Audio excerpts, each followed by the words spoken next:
వక్రతుండ మహాకాయ సూర్యకోటి సమప్రభ నిర్విఘ్నం కురుమే దేవ సర్వకార్యేషు సర్వదా. ఈరోజు భాద్రపద మాసం చవితి నాడు మన వినాయకుడి పూజ అందరిళ్లలో జరుపుకుంటున్నారు. అందరికీ శుభాకాంక్షలు. భాద్రపద శుద్ధ చవితి నాడు వినాయకుడు పుట్టినరోజు. ఆ గౌరీ శంకరుల పుత్రుడు, అలాగే విఘ్నాలకు అధినాయకుడిగా ఉన్న రోజు కూడా ఈరోజే. సో గణనాథుడిగా ఆయన్ని మనం పూజలు చేస్తాం. భాద్రపద మాసం వర్ష ఋతువులో వస్తుంది. సో ఇందులో ఆధ్యాత్మికత, సామాజికత రెండూ మనకి తెలుస్తుందన్నమాట. మన పూజా విధానాలలోనే మన ఋషులు మునులు మనకు ఎన్నో విధాలుగా మన చేత ఇలా ప్రాక్టీస్ చేయించారనమాట. సో ముందుగా గణనాథుడు ప్రథమ పూజ్యుడు. అన్ని విఘ్నాలను తొలగించే ఈ వినాయకుడు పిల్లల విషయంలో ఎలా మనం అర్థం చేసుకోవాలి అంటే, వినాయకుడికి పెద్ద తల ఉంటుంది. పెద్ద తల అంటే అంతటి జ్ఞానార్జన చెయ్యాలి అని పిల్లలకి సూచిస్తూ ఉంటారు. అంటే మనం ప్రతి ఒక్కటి శ్రద్ధగా వినాలి, విన్నదాన్ని అర్థం చేసుకోవాలి అనే సూచన కనిపిస్తుంది. అలాగే వినాయకుడికి చిన్న చిన్న కళ్ళు కనిపిస్తూ ఉంటాయి, చిన్న కళ్ళు ఉంటాయి. అంటే అర్థం ఏంటంటే ఆయన దృష్టి ఏదైనా ఒక దాని మీద కాన్సన్ట్రేషన్ అంత తీక్ష్ణంగా ఉండాలి అని మనకి సింబాలిక్గా చెప్తారు. అలాగే ఆయనకి పెద్ద పెద్ద చెవులు ఉంటాయి, అంటే ఎక్కువగా వినమని, వినటం నేర్చుకోవాలి. మనకి స్కూల్లో స్టూడెంట్స్కి ఎక్కువగా కావాల్సిన ఒక ముఖ్యమైన గుణం మనకి LSRW అని మనం అంటాం. Listening, speaking, reading, writing. అందులో మొట్టమొదటిది లిజనింగ్. ముందు మనం వినడం నేర్చుకుంటేనే మనం ఏదైనా నేర్చుకోవడానికి సాధ్యమవుతుంది.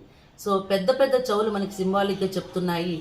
మనం వినాలి, ముందు ఏం చెబుతున్నారు అన్నది అర్జన చేసుకోవాలి, వినాలి, విని అర్థం చేసుకోవాలి. అలాగే ఆయనకి తొండం ఉంటుంది. తొండం అంటే దాంట్లో ఏదైనా మనం ఏ విషయానైనా తీక్ష్ణంగా గ్రహించగలగాలి. అలాగే స్మెల్ చేయొచ్చు మనం, అంటే ఇప్పుడు ఏం జరగబోతుంది అంటే అంత అలర్ట్గా ఉండాలి అని మనకి సింబాలిక్గా చూపిస్తున్నారు స్వామి.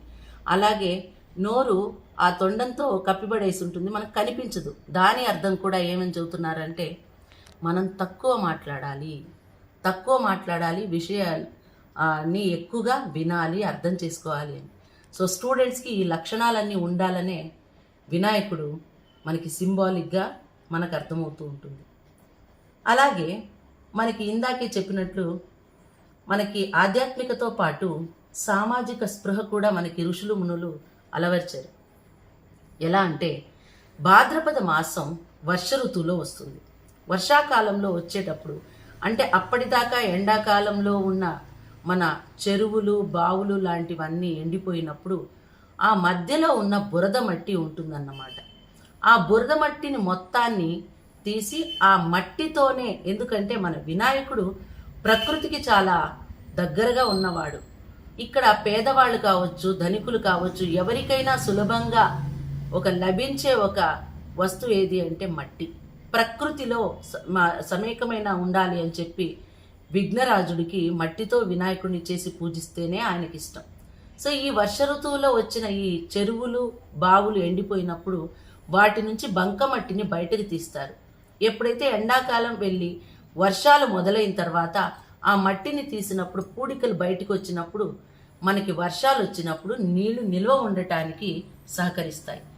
ఆ తర్వాత ఈ వర్ష ఋతువులు మొదలైన తర్వాత, నీళ్ళంతా నిండిన తర్వాత, ఈ లోపే మనం అందరం కలిసి మట్టితో విగ్రహాన్ని చేసి మనం పూజలన్నీ చేయించుకొని 9 రోజులు మనం పందిళ్లలో పెట్టి, ఇంట్లో పెట్టి పూజలు చేసి నవరాత్రులు జరుపుకున్న తర్వాత మళ్ళీ అదే వినాయకుడిని నీళ్లలో నిమజ్జన చేస్తారు. సో ఆ మట్టి మళ్ళీ ఆ చెరువు బావుల అడుగులకి వెళ్ళి నిల్వ ఉంటుంది. ఆ నిలబడటం వల్ల మళ్ళీ వర్షాలలో వచ్చి నిండి ఉన్న నీళ్లు ఇంకిపోకుండా కాపాడుతుంది. ఇది ఒక ప్రకృతిలో సహజంగా మన కోసం అలవర్చిన ఋషులు మునులు, అంటే మనకి జీవన శైలిని ఈ రకంగా వాళ్ళు నేర్పించారు. దాంతోపాటు నవరాత్రుల్లో మనం ఏం చేస్తాము, వినాయకుడు ప్రకృతికి చాలా ప్రియుడు. ప్రకృతితో దొరికే వాటితోనే పూజలు అందుకుంటాడు. అందులో గరిక చాలా ముఖ్యమైనది. వాటితో పాటు 21 రకాల ఔషధ గుణాలు కలిగి ఉన్న పత్రాలతో పూజలు చేస్తాం.